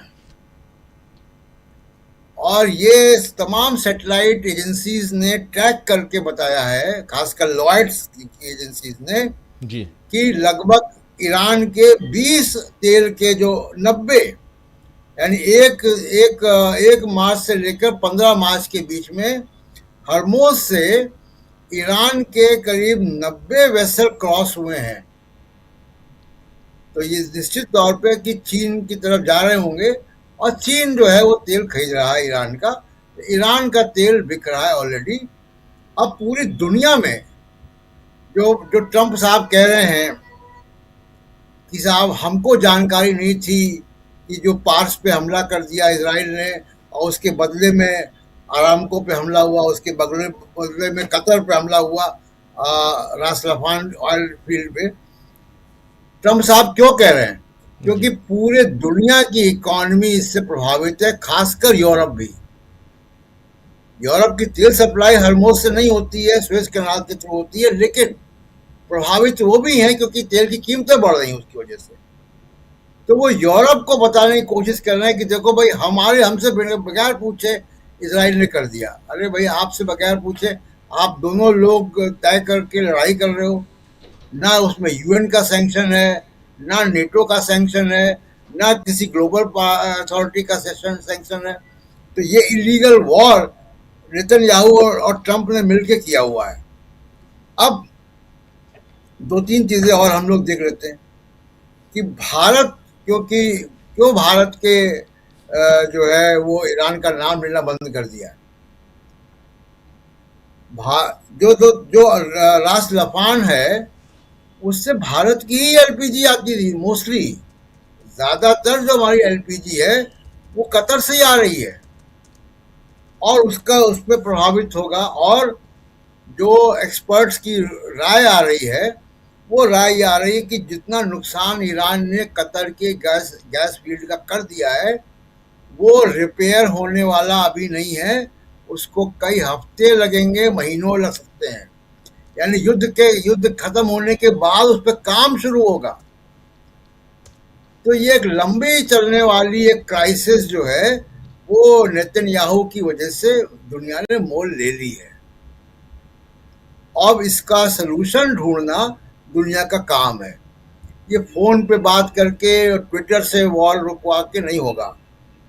और ईरान ने हरमोज पे कब्जा अपना बनाया हुआ है। हरमोज पे तैयारी ईरान की एक दो दशकों की तैयारी है।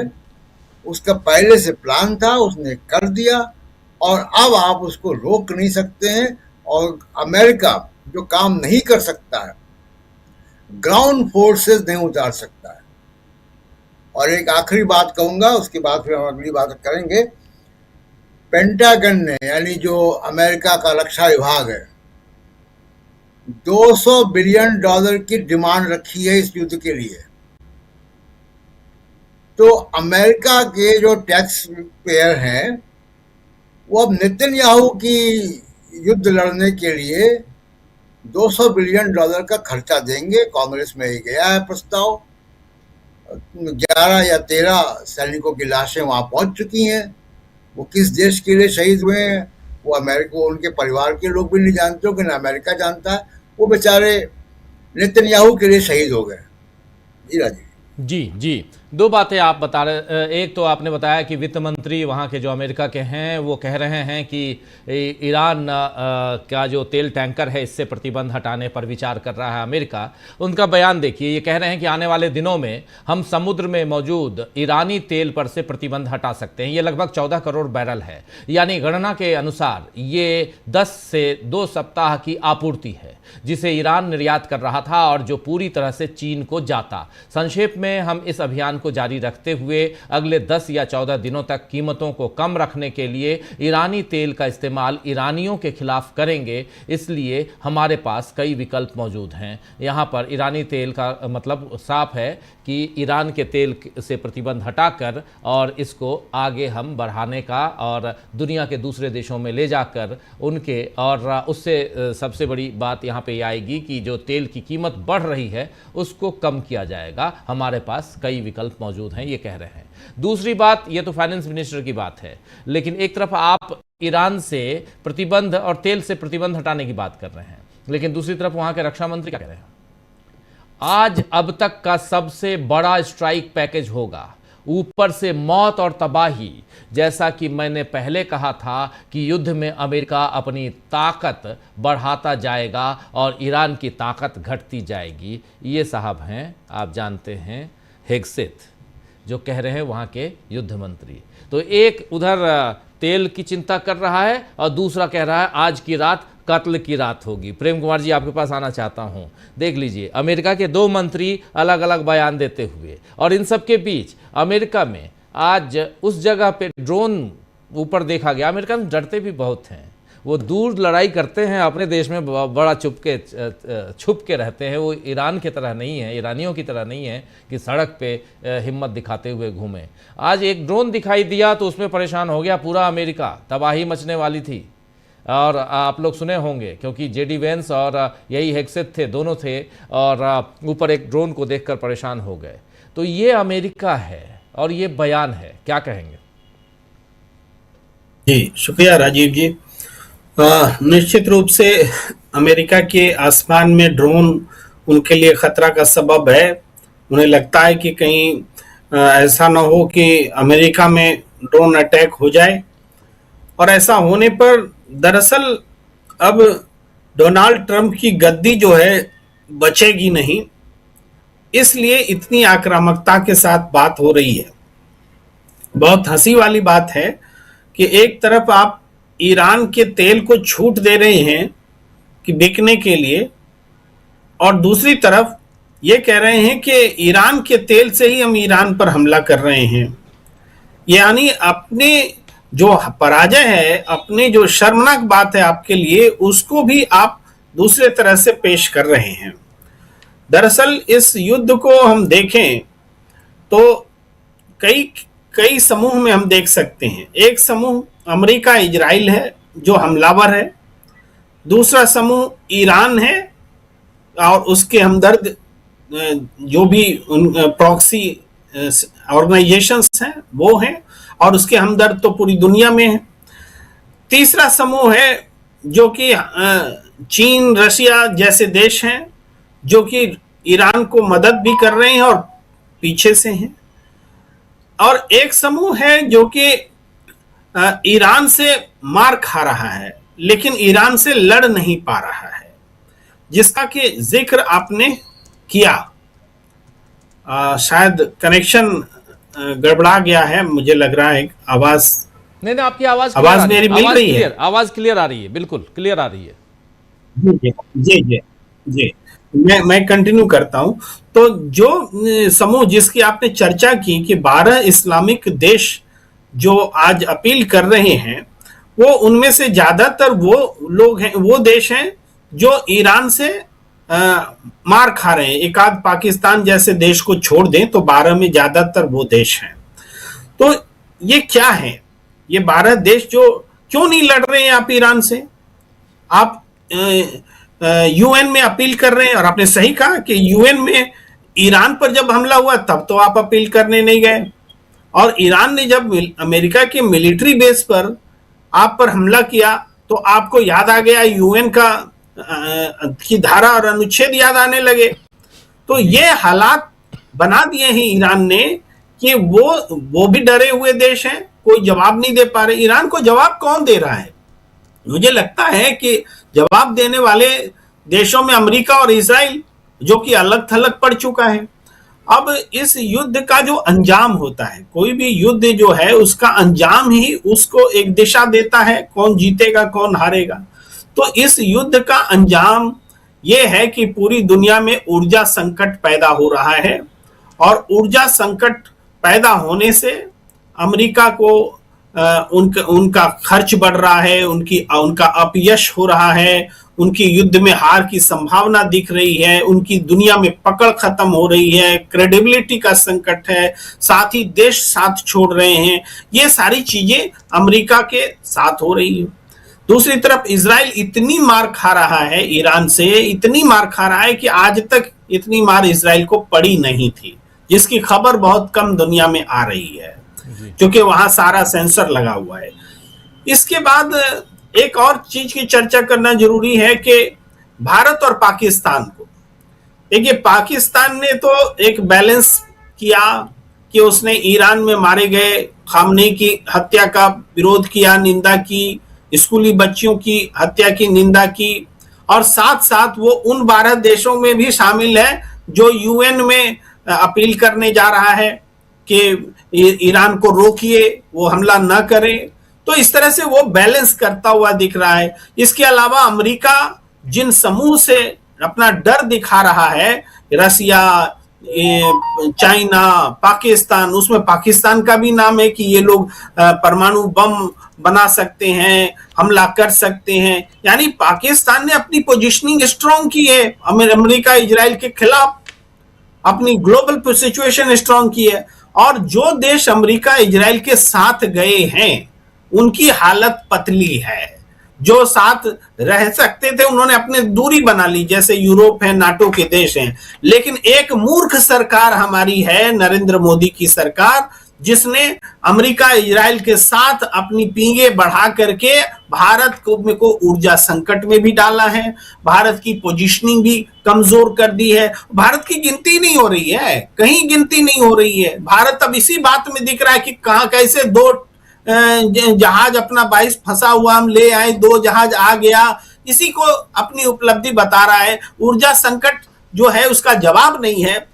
तो ये हमारी मूर्ख सरकार की कूटनीति जो है उसकी विफलता है कि आज ग्लोबल सिचुएशन में इस युद्ध में अमेरिका और इजराइल के साथ खड़ा है, जिससे लोग दूर भाग रहे हैं, जो गलत है और जो जिसकी हार निश्चित है, जो अपने तौर तरीकों से बता रहा है कि ग्लोबल सिचुएशन में अपनी पकड़ कमजोर किए हुए है। हरमुज जो है उसके हाथ से दूर है, हरमुज के लिए मदद मांग रहा है दूसरे देशों से।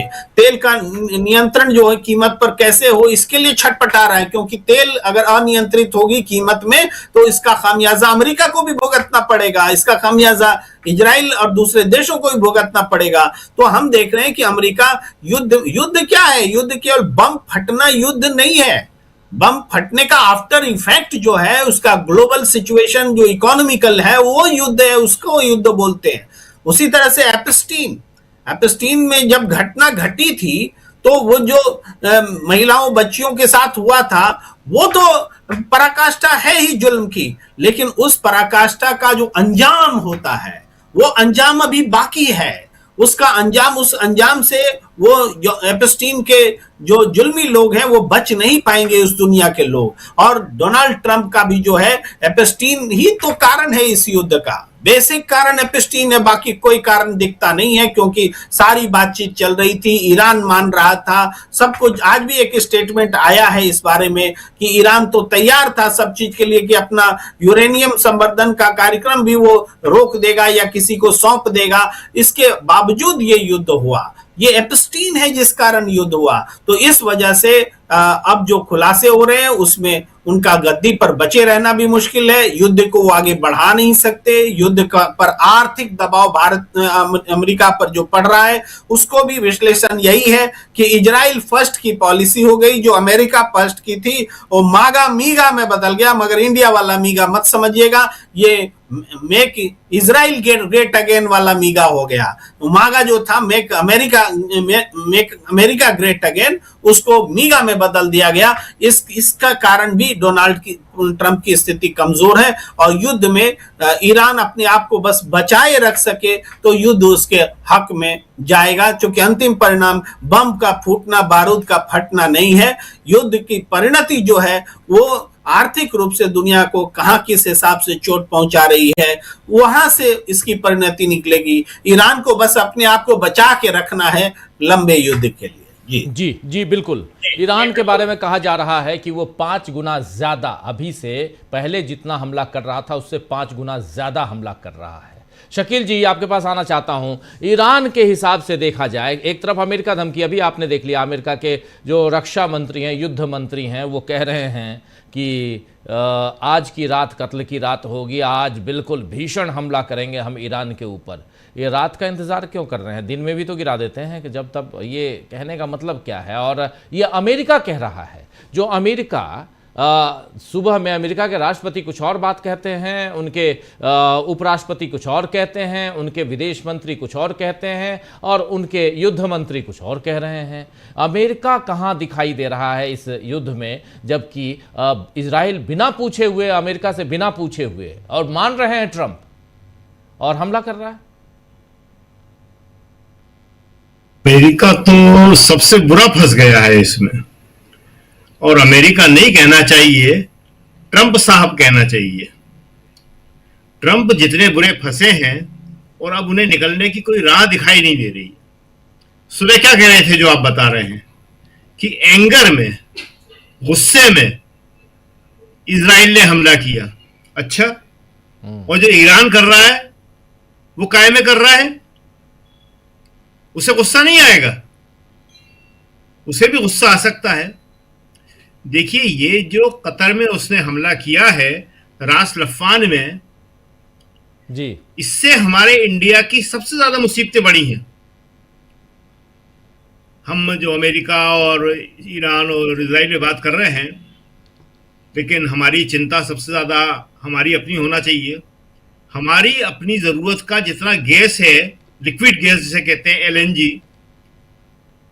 उसका 47% वो कतर से आता है। करीब करीब आधी कतर से आती है, जिस जगह पे आज ईरान ने हमला किया है। वो ईरान ने हमला क्यों किया? आप उसके गैस प्लांट पे हमला करोगे और आप सोचोगे कि वो नहीं करेगा? नहीं, ईरान आखिर करे तो करे क्या? जी, ईरान को भी जवाबी हमला करना ही पड़ेगा, रिटेलिएट करना ही पड़ेगा। और इसीलिए जो है ये सारी बातें हो रही हैं कि वो कह रहे हैं कि हम तेल पे से पाबंदी हटा रहे हैं, दूसरी तरफ वो धमकी दे रहे हैं कि हम रात को और ज्यादा हमले करेंगे। ये तो 18-19 दिन से रोज दे रहे हैं कि हम और ज्यादा हमले करेंगे, और कर भी रहे हैं वो। इसमें कोई दो राय भी नहीं है कि वो हमले नहीं कर रहे हैं। लेकिन देखिए, कुछ खास इसके पॉइंट है जिस पे हम बात करना चाहेंगे जी। एक ये कि जो GCC देश हैं या 12-15 देश हैं जिनकी आप बात बता रहे थे, और ये सवाल हो रहा है कि अगर वो ईरान पे हमला कर दें तो, अगर वो ईरान पे हमला कर देंगे जी जी तो वहां पे बगावत हो जाएगी। वहां की जनता की जो आवाज है, जिस तरह से इजराइल की कोई बात हमारे सामने नहीं आ रही है, ऐसे इन गल्फ कंट्रीज की, खाड़ी देशों की, इनकी जनता क्या सोच रही है, क्या बोल रही है, उसके मन में क्या है, ये कोई बात हमारे सामने नहीं आ रही है। जी क्योंकि वहां पे पूरी तरह राजशाही है, तानाशाही है।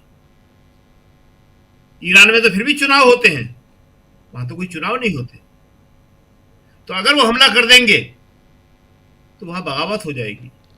क्योंकि देखिए, दुनिया के ज्यादातर देश, कोई बोल पा रहा है, कोई नहीं बोल पा रहा है। खासतौर से यूरोपियन देश तो बहुत बोल रहे हैं, नाटो के देश बोलने लगे हैं, छोटे देश नहीं बोल पा रहे हैं। सबके मन में एक ही बात है कि आप आदमी मार रहे हो, उसकी कोई चिंता नहीं है। लेकिन गैस पे हमला हो जाए, तेल पे हमला हो जाए, तो आप शोर मचाने लगते हैं कि ये क्यों कर रहे हो, ईरान गलत कर रहा है। इंसान बड़ा है कि गैस बड़ी है? आपने वहां की टॉप लीडरशिप को मार डाला और ईरान कुछ भी नहीं करेगा। आखिर उसे आत्मरक्षा का अधिकार है कि नहीं है? उसके पास कुछ भी नहीं हो तब भी वो किसी भी तरह से अपने आप को बचाएगा, कुछ तो करेगा वो। ये लड़ाई जो है ट्रंप को बहुत महंगी पड़ने वाली है।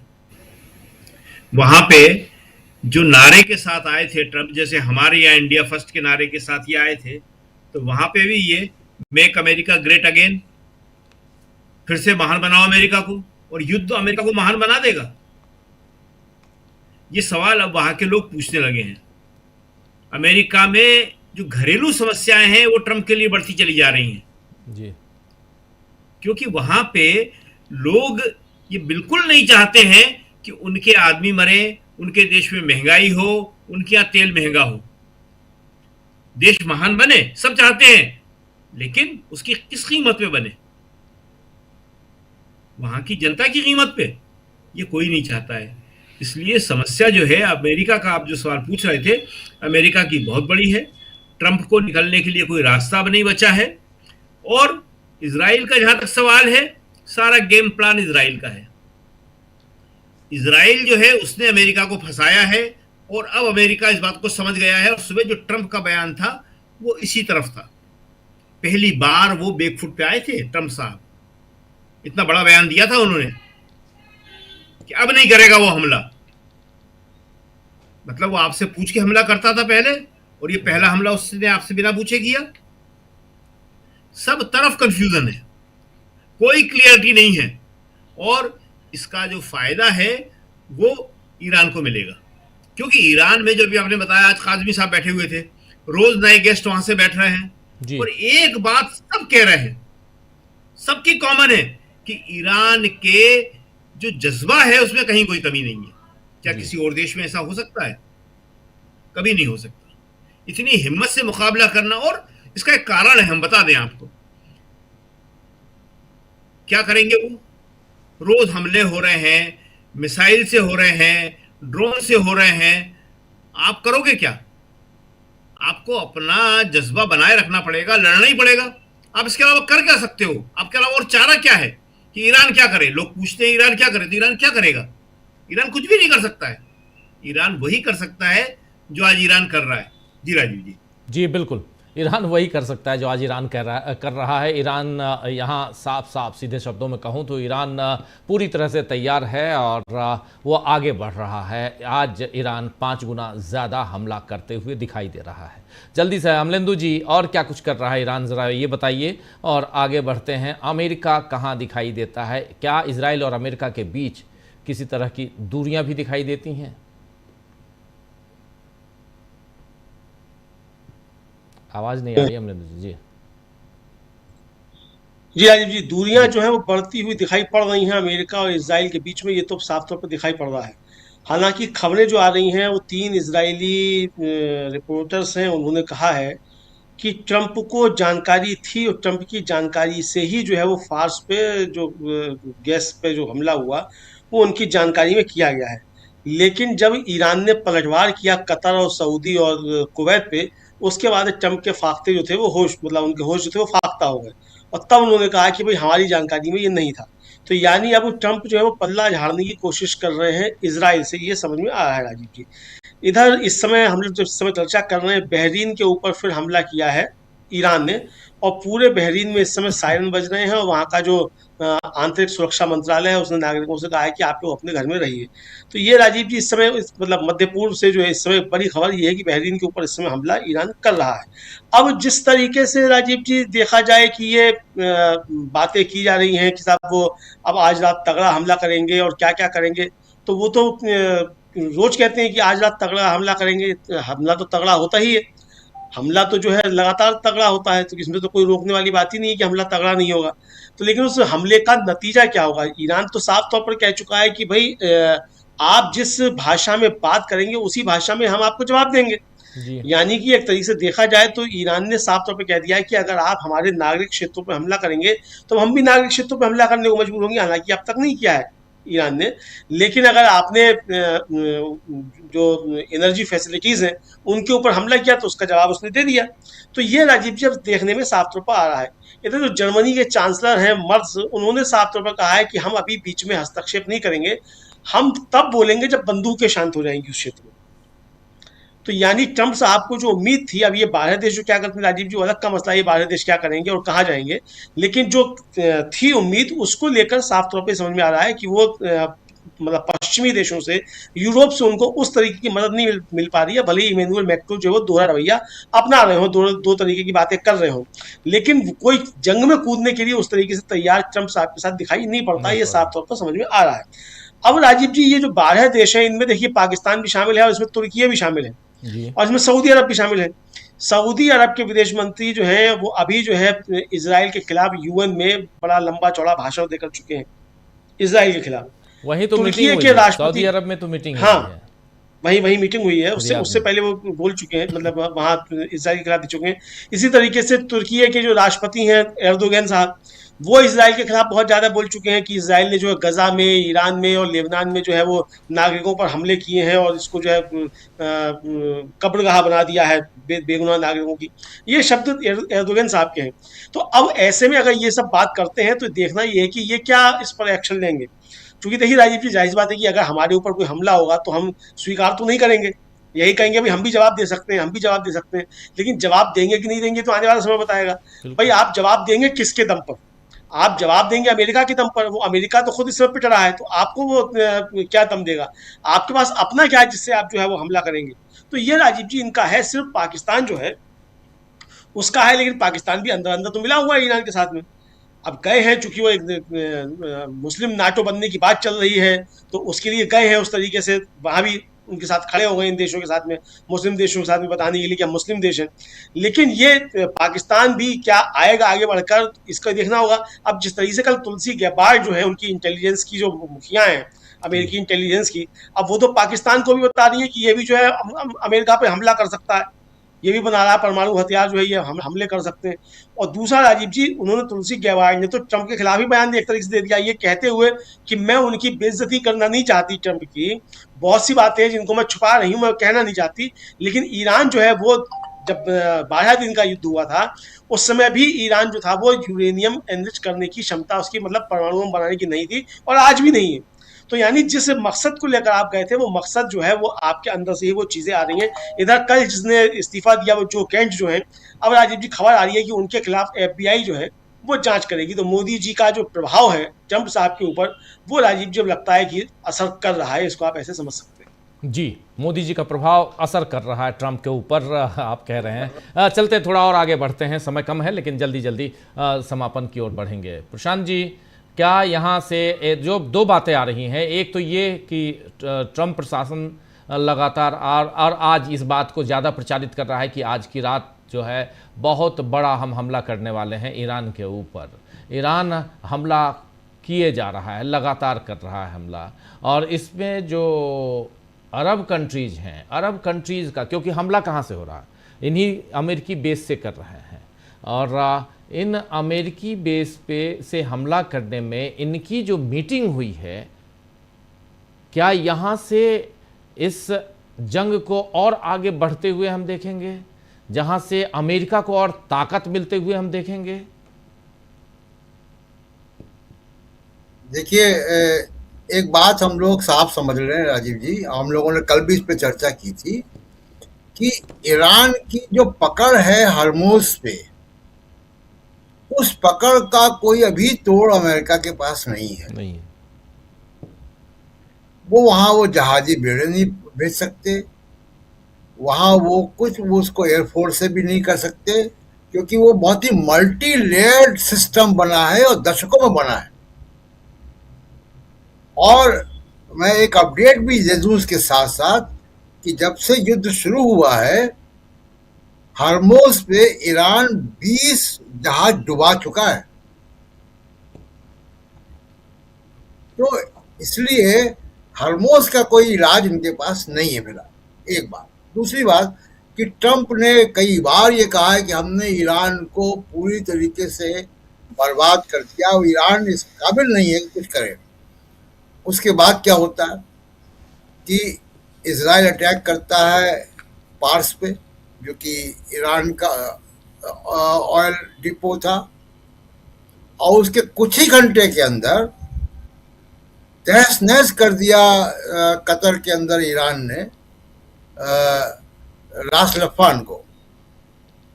और तमाम एक्सपर्ट, मैं बता चुका हूं कि तमाम एक्सपर्ट कह रहे हैं कि रास लफान में जो डैमेज हुआ है वो इस युद्ध के बाद उसका रिपेयर शुरू होगा। अभी शकील जी बता रहे थे कि ज्यादातर जो हमारा जो लिक्विड पेट्रोलियम गैस है, एलपीजी, वहीं से आ रहा है, और वो मतलब उसकी जो कुल क्वांटिटी है वहां पे जो भारत को आता है वो 5 मिलियन मीट्रिक टन है। उतनी गैस हमारे यहाँ आती है। ये जो दो टैंकर आए, हम लोग इस पर चर्चा कई बार कर चुके कि 2 टैंकर आए, उस पर बड़े जुलूस निकल गए और ढोल मजीरे बज गए यहाँ पे। उसमें कितना गैस आई थी? हद से हद 90,000 टन। जी। तो भारत की प्रतिदिन जो कंजम्पशन है वो 80,000 टन है, जी। जिसमें कि लगभग 40% भारत का अपना प्रोडक्शन भी है। 60% आता है, वो 60% का 90% हरमुज से आता है। तो एक तो ये बात। दूसरी कि अब इजराइल के अंदर भी राजीव जी बजट के लेकर, खर्चों को लेकर बात होने लगी है। तो 3 बड़े फैक्टर जो हैं वो प्ले कर रहे हैं इस वक्त। एक, तेल की कीमत और शेयर मार्केट का गिरना। दूसरा जो है वो अमेरिका के अंदर बजट कंस्ट्रेंट का होना, कि खर्चा कितना होगा, कब तक होगा। और ये बात अब इजराइल में भी हो रही है कि भाई कितना आपने, कोई वहां भी पूछा जा रहा है। जी। जैसी जैसी एक प्रकार की डेमोक्रेसी वहां पे भी है और कोएलिशन गवर्नमेंट है, माइनॉरिटी गवर्नमेंट चला रहे हैं नेतन्याहू। तो वहां भी सवाल उठ रहे हैं कि भाई ये लड़ाई कब तक चलेगी, इसमें कितना खर्चा होगा, ये तो बताओ। जी। क्योंकि उनकी जो करेंसी है, जिसको कहते हैं शेकल्स, तो 1 बिलियन शेकल रोज खर्च हो रहा है इजराइल का। तो उनसे पूछा जा रहा है नेतन्याहू से कि बताओ तो भाई कितना खर्चा होना, कब तक होना है। और ये सवाल अमेरिका में भी है। तो 3 बड़े फैक्टर है अब जो अमेरिका का खर्चा, इजराइल का खर्चा, तेल की कीमत। और इसीलिए आप देखिए कि अभी मोदी जी ने भी एक पटरी थोड़ा सा बदली है कि अभी तक भारत का विदेश मंत्रालय ईरान को ब्लेम कर रहा था। अब कतर पर जो हमला हुआ तो ईरान का नाम गायब हो गया है। हो सकता है कि अगर इसी तरीके से रुपया जो है कमज़ोर होता गया, गैस की कीमतें बढ़ती गई या लाइनें लंबी होती गई, तो हो सकता है कि खमनेई साहब के मरने का अफसोस भी मोदी साहब जाहिर कर दें। जी। भारत के लिए थोड़ी चिंता की बात यह है कि अगले 15-20 दिन के बाद यहाँ शादियों का सीजन होगा 15 अप्रैल से, और अचानक गैस की डिमांड बढ़ेगी और उसके निकट भविष्य में कोई ऐसे समाधान की हमको दिखाई नहीं दे रही है। जी बिल्कुल। और यूरोप की चिंता एक और है अपने के अलावा, कि इसमें 2 देशों ने जम के प्रॉफिट कमाया है, रूस ने और चीन ने। ईरान के साथ खड़े होने का, और जो इजराइल के साथ खड़े हैं उन्होंने घाटा ही बर्दाश्त किया है। तो ये बिल्कुल एकदम, आप देखिए कि ऐसा तो विदेश नीतियों में तो मैंने नहीं देखा। ये मोहब्बत में होता है कि आपको नुकसान भी हो रहा है तो भी आप साथ में खड़े हैं।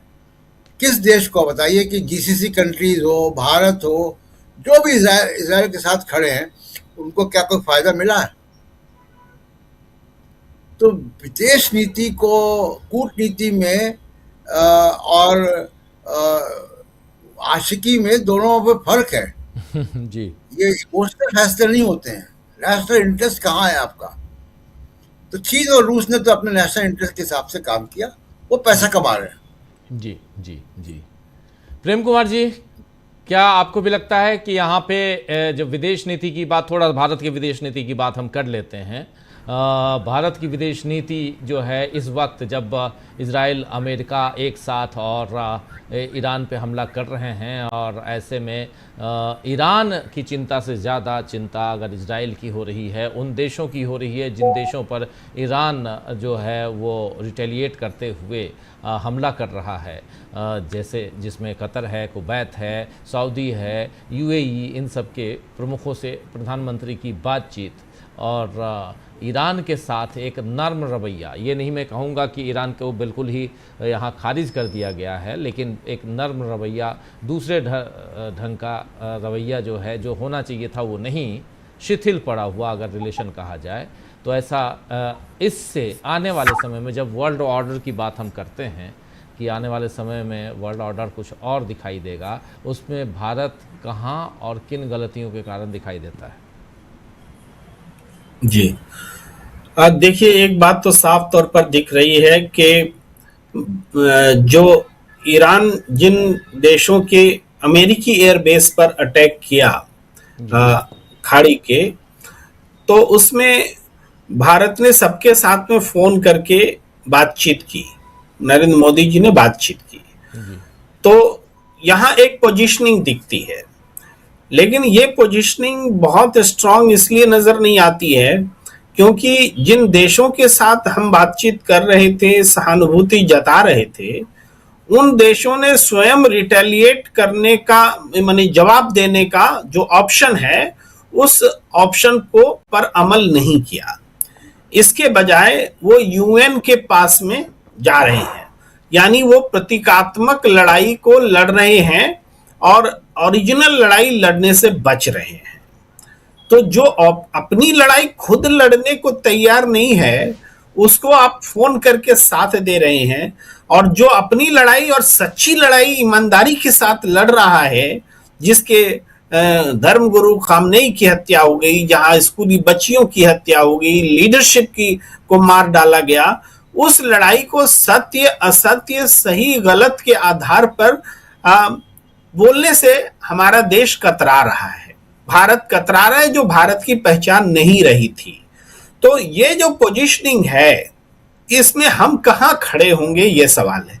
हमने पहले भी कहा कि अमेरिका और इजराइल के साथ आज वो देश भी खड़ा होना नहीं चाहते जो उनके साथ रहे थे, क्योंकि वो उनको गलत मानते हैं।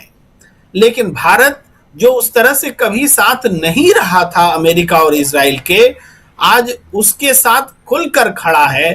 तो ये जो पोजीशन बदला है, तो इससे भारत की पोजीशन और खराब हुई है और खराब होगी। एक अविश्वसनीय, यानी अविश्वसनीय, इनक्रेडिबल मत समझिएगा, मतलब जिस पर विश्वास ना हो, ऐसे देश के रूप में भारत की स्थिति मोदी सरकार ने बना दी है।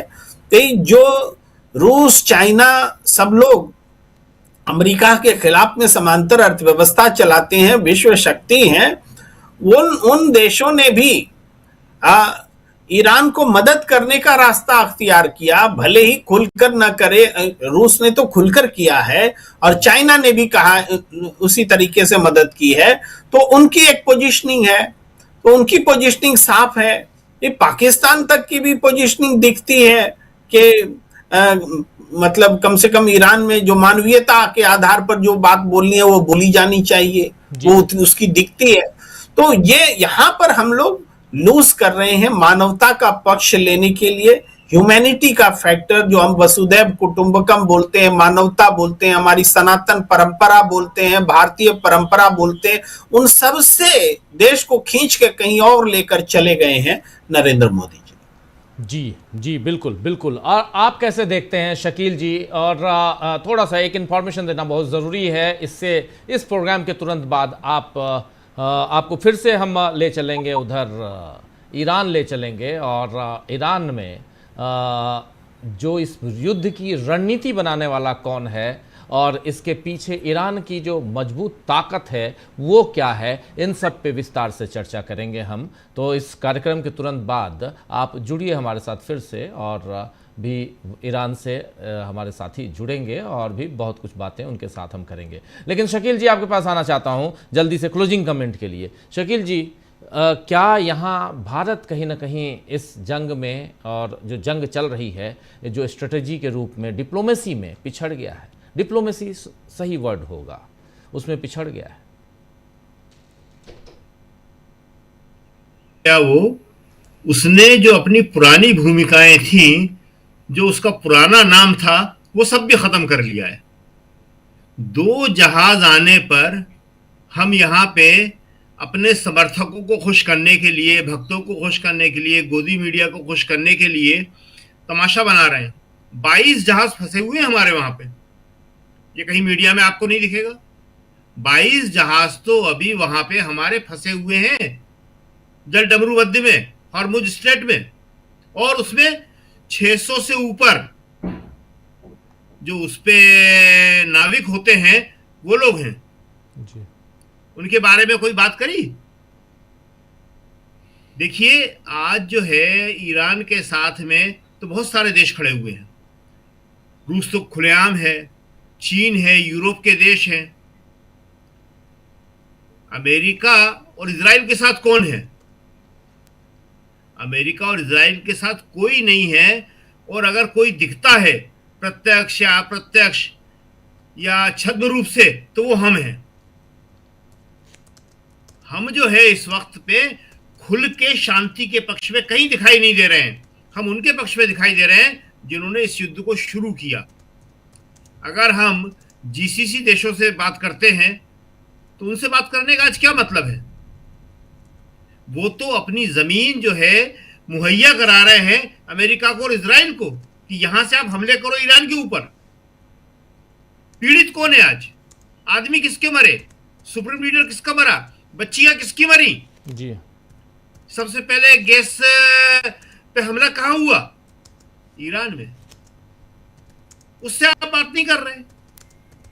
बात तो आपको वहां करना चाहिए। बात से भी आगे जो है हिंदुस्तान की एक भूमिका रही है हमेशा से। आपने कहा डिप्लोमेसी शब्द अच्छा शब्द है।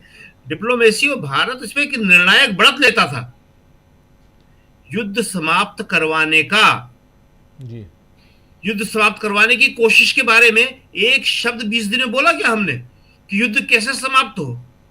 हमारी ये कोशिश होना चाहिए थी कि युद्ध समाप्त ऐसे होगा। ईरान से भी बात करना थी, अमेरिका से भी, इजराइल से भी, रूस से भी, चीन से भी हम कर सकते थे, लेकिन हम सिर्फ बातें कर सकते हैं।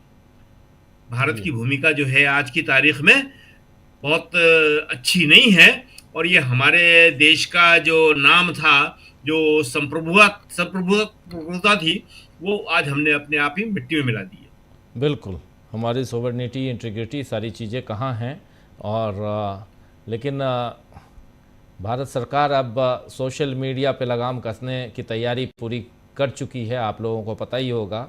और अब एक डिपार्टमेंट नहीं, एक मिनिस्ट्री नहीं, बल्कि 5-5 मिनिस्ट्री और किसी को भी नोटिस भेज सकता है मंत्रालय और कह सकता है कि इस कंटेंट को हटाओ, जिसमें अगर आप विदेश मामले में भी हस्तक्षेप करते हुए कुछ बयान देते हैं, कुछ वीडियो बनाते हैं, तो उस पर भी एक्शन लिया जाएगा। शकील जी, तो आने वाले समय में क्या हम प्रेम कुमार जी कुछ कह रहे हैं? प्रेम कुमार जी कुछ जोड़ रहे हैं क्या?